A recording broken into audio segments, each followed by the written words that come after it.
Welcome to Asia, পৃথিবীর বৃহত্তম এবং জনবহুল মহাদেশ। এই ভিডিওর মাধ্যমে আমরা এই মহাদেশের ফিজিক্যাল ফিচার সম্পর্কে সংক্ষেপে জানব। এশিয়া হিমালয়, কারাকোরাম এবং তিয়ানশান সহ বিশ্বের কিছু উচ্চতম পর্বতশ্রেণীর আবাসস্থল। এই পর্বতগুলি মহাদেশের জলবায়ু, সংস্কৃতি এবং বাস্তুতন্ত্রকে সুন্দর একটি আকৃতি দেয়। এশিয়াতে অবস্থিত বড় বড় নদীগুলি কৃষি, শিল্প এবং নগরকেন্দ্রগুলির ক্ষেত্রে গুরুত্বপূর্ণ ভূমিকা পালন করে। ইয়াংসি কিয়াং, মেকং, গঙ্গা এবং ব্রহ্মপুত্র মহাদেশের জীবনদায়ী জলপথের কয়েকটি উদাহরণ মাত্র। গোবি এবং আরবের উষ্ণ মরুভূমি থেকে ইন্দোনেশিয়া এবং জাপানের গ্রীষ্মমণ্ডলীয় দ্বীপ পর্যন্ত এশিয়ার বৈচিত্র্যময় প্রাকৃতিক দৃশ্য বিস্ময়কর।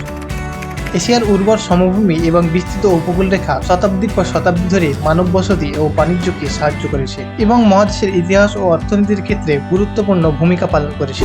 এটি এশিয়ার ফিজিক্যাল ফিচার্সের একটি সংক্ষিপ্ত সফর। পাহাড় থেকে নদী, মরুভূমি থেকে দ্বীপ পর্যন্ত প্রতিটি অঞ্চলের জন্য বলার মতো অনেক অনন্য তথ্য আছে।